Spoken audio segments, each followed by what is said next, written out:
Hi folks, welcome back. Back again with another video on botanical names. Just some more content to try and help you if you're learning botany, you're diving into your plants and your plant recognition and classification, you're wrestling with those botanical names. And this is part two, subspecies and varieties. And it doesn't take too long before you come across these, either through plant books or internet research and things like that. They can be confusing. I found them confusing years ago to start with. But again, the intention is to try and make these short, punchy videos just with a few examples, just to explain the convention behind these and why they exist and that sort of thing.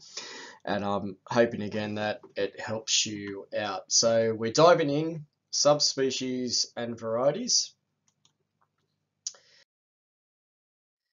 And I guess I've just got a handful of points here to remind myself of some things and to help you guys out as well. What we need to know is subspecies and varieties, they are, again, a formal scientific method of recognizing, taxonomic ranks and additional taxonomic ranks. And with subspecies and variety, we're moving below the species level, or what we call the infra-species level. And if you saw my last video, part one, or you yet to see it, we went into that Linnaean classification system where we got down to that genus and species level and just looked at quickly how it all sort of fits into that Linnaean framework, or Linnaeus's framework. But we've also got subspecies and varieties going below the species level, and these are the two most common ones. There are some other infraspecies ranks like forma and races, but I don't really want to go into those because you don't see them very often. But definitely you'll come across these two quite often with some plants that you'll deal with, and just want to sort of show I guess the nature of them and a few characteristics and how they come about, as well as the naming conventions. In my mind, at least, varieties, look, they're an old Linnaean idea. I think Linnaeus had a good idea about varieties and how they should best be recognized. They're also a Darwinian idea. If you jump into The Origin of the Species, and you got to be ready for that read, Charles Darwin talks about varieties a lot. And I guess the interesting thing here is Linnaeus was trying to get out his classification system, or starting to put it out there. And Darwin didn't publish his ideas about evolution for a sort of another 100 years or thereabouts. So it just pays to consider that. But they both had this idea of varieties, just differences at varying levels between taxa, and how I guess an idea of how low do we go, or how fine do we go in recognizing these differences. Obviously, we're at the infraspecies level. We're dealing with smaller degrees of difference, and I'm sure I don't have to labor too much that if we're talking about two differences between or the differences between two genera at the genus level, they're going to be more pronounced than two differences between, or the differences between two subspecies or two varieties. So we're just getting at a finer and finer level, and we're describing things that makes two entities different. But once we get to the subspecies and variety level, they're getting very subtle and very minute. And sometimes a botanist recognizes varieties to the sort of groans of everyone else, because they just go, oh, these differences are so minute. And I'll show one example of that anyway. But we're dealing with smaller degrees of difference and separation between taxa, below that species level. Just a reminder, subspecies and variety names, or taxa, as well as botanical names at the species level, they have to be published. They have to be published in an accepted scientific journal, peer-reviewed and accepted. They can still be rejected after that point, even after publication by different herbaria, whether they're going to use those and recognize those ranks or not. But they have to be published. We just can't invent them and run out in society and start to use them. I have seen examples of botanists who are experts in particular genera, and they decide that a certain species has a whole group of subspecies or variation within, and they'll sort of informally recognize them. They'll informally recognize them by whacking them up on a website or putting them in a newsletter or something like that. But until they're validly published in a journal, we sort of can't use them. We can't use those names. So, but the sort of botanist is passionate about getting it out there and telling people that, hey, these different forms of this species exist, and I'm just trying to educate you that they're out there, and maybe I'm trying to publish them as quick as I can. So we've had a few examples of that I've seen in New South Wales at least, but they do have to be published. It's a rigorous scientific system going on here. So you're diving into your plants, you're getting all enthusiastic, you're learning about them, and you do some research perhaps, and you come across this, and you just think, well, what on earth is going on here? So I'll just read it out. This is a native tree in Australia. This is Syncarpia, the genus, Glomulifera, the species epithet, and then it gets subspecies. This is the abbreviated way of writing it. You can write it like this. You can also write it SSP with a dot. That's perfectly valid as well. Just make sure you don't write SPP. That means species, plural. It's got to be SSP or subsp. I'm a fan of the subsp. Makes it clear what it means. And then you've got the species epithet repeated, Glomulifera, and this can confuse people when they first see it. They go, what's the intention behind this? What's the go? I'll get to that. I'll just point out the writing, the convention. Remember, we went over this in the last video.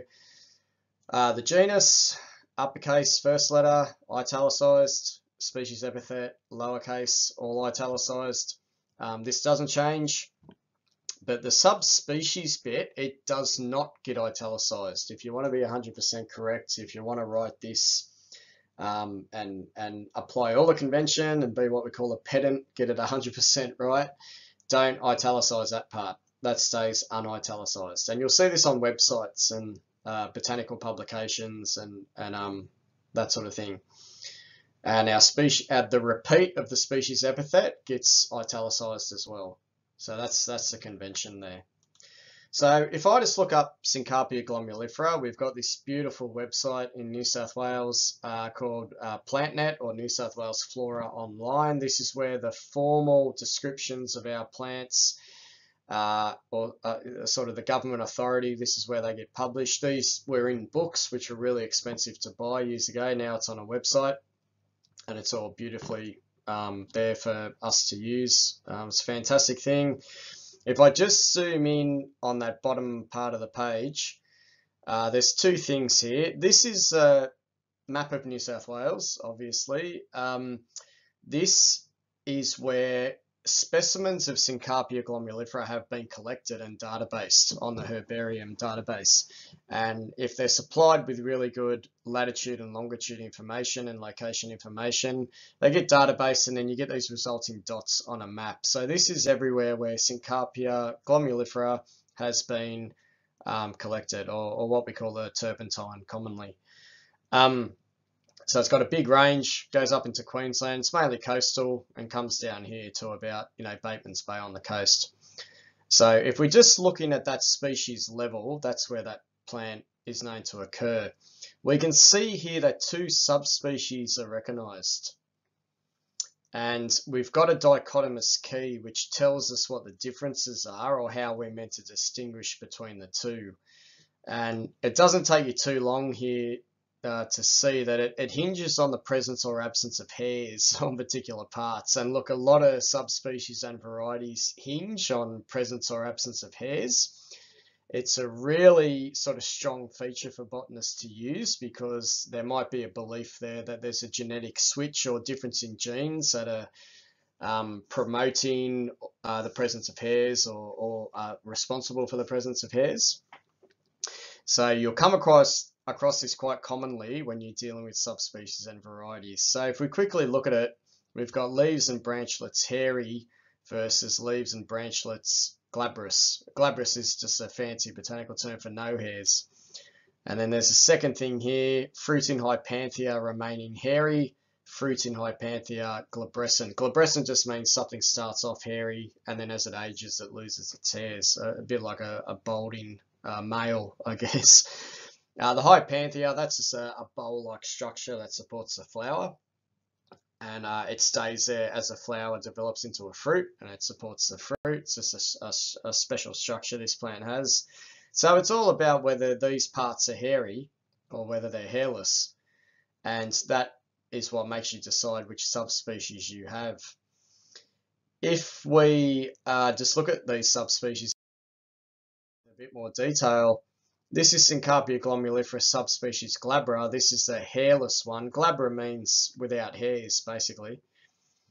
And this is where it's thought to occur, just in this part of New South Wales alone. It's not down here and it's not up here. And this is where the rest of Syncarpia glomulifera occurs. And there is one dot here where, you know, the other subspecies occurs, but mainly you can see that one subspecies occurs here and here, and the other subspecies on the other map sort of occurs here. We've got this geographic isolation, which sort of supports perhaps the recognition of these subspecies. Now, the thing to note here, is, let's say the process goes like this. The botanist goes, well, I'm finding these turpentine trees that are hairless. They don't have the typical hairs that they usually have. Well, I'm going to recognize a subspecies because I believe this is pretty concrete. And I'm going to call it subspecies glabra, which means, you know, without hairs. That's fine. That's perfectly valid. You can do that. And as a botanist, you know, if you're trained up and you're going to be a botanist, you can do that. But what you've got to remember is the rest of the taxon, which we got to remember is occurring here and has hairs, that also has to be recognized as a subspecies. You can't just pull this one out and recognize that one and just leave the rest as it was. What we're now saying is, okay, we've got this subspecies, okay, that's fine, doesn't have hairs, yep, good. But what about the rest of it that is still existing and still there? That has to be also recognized as a subspecies. And all this repeat means, glomulifera, subglomulifera, is how some people would say it, just means this is sort of the typical rest of the species that is now recognized at a subspecies level because this other subspecies has been pulled out and recognized. And what you've got to remember with that is Syncarpia glomulifera now has 2 subspecies. It doesn't have 1, it has 2. You can't go from having 0 subspecies to having 1. You got to go from 0 to 2 or 3 or 4 or 5. You can have as many subspecies as you want. We'll sort of look at that in the next slide. But where I used to get confused and where some people get confused is you don't just have 1 subspecies that's been pulled out. You've got 2 now because you've pulled out 1 and now you've got to equalize it by recognizing the rest of the other one, or the other form, if you like, as a subspecies. So I hope I've done a good job in explaining that, but that's one thing that confuses people when they come across this. All this tells you is, someone has recognized a different subspecies somewhere. I've just got to go find out what that is. But maybe the plant I'm dealing with here is the typical hairy thing that, you know, is just the normal run-of-the-mill turpentine. So that's the deal with subspecies recognition. You have to recognize it sort of on both sides. So Syncarpia glomulifera, it has 2 subspecies, as we saw on that previous slide with the key. If we go to varieties, not very different, pretty much the same deal. We got this plant in New South Wales called Pimelia curviflora, just a little yellow flowered shrub. But someone has decided that all of this can be recognized. Pimelia curviflora, variety curviflora, and then we got Pimelia curviflora, variety divergens.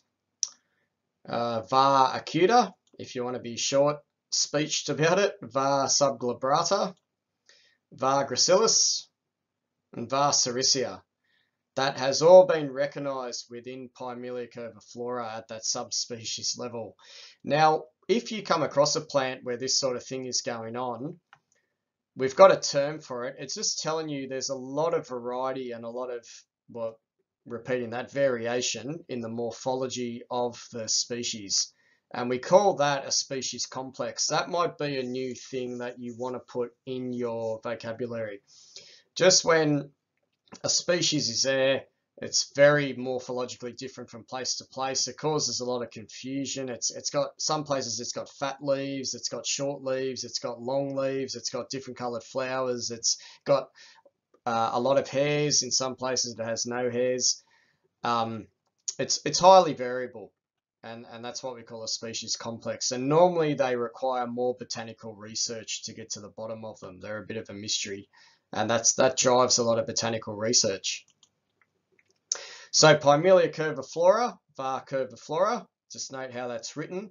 This bit in the middle, R dot BR. I'm just going to address that because it's there. I'm going to talk in another video about that. I'll spend a whole video on what these things are. They're just the authority on the botanical name, and that confuses people too, but I'll talk about that later. var curviflora, you can see it occurs in this small part of New South Wales here, or the Sydney Basin basically. And it just happens to be a threatened taxon in New South Wales. It's not really a threatened species, it's a threatened variety of a species. And I think it's got the category of vulnerable or endangered, but it's an example of a threatened variety. But if I look at something like Pyomelia curviflora var sericea, that's got a massive range. It occurs in these more inland parts of New South Wales. And as you can see, it doesn't really grow where variety curviflora grows.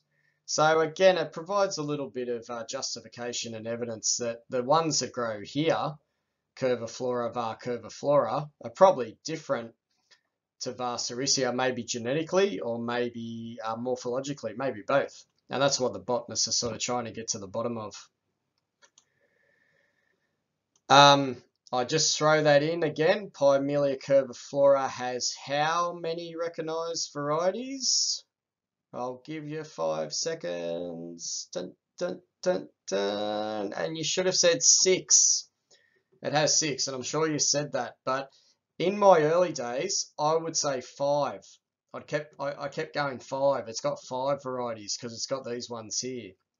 But don't forget that whatever is still remaining as var curviflora, whatever this plant was originally described as being or having, whatever characteristics it had, and we still have plants that are retaining all those characteristics, they are now variety curviflora. They're now sort of the typical example of Pyomelia curviflora. And we've just gone out and about and recognised all these ones. But we've now got 6 varieties, not 5, 6.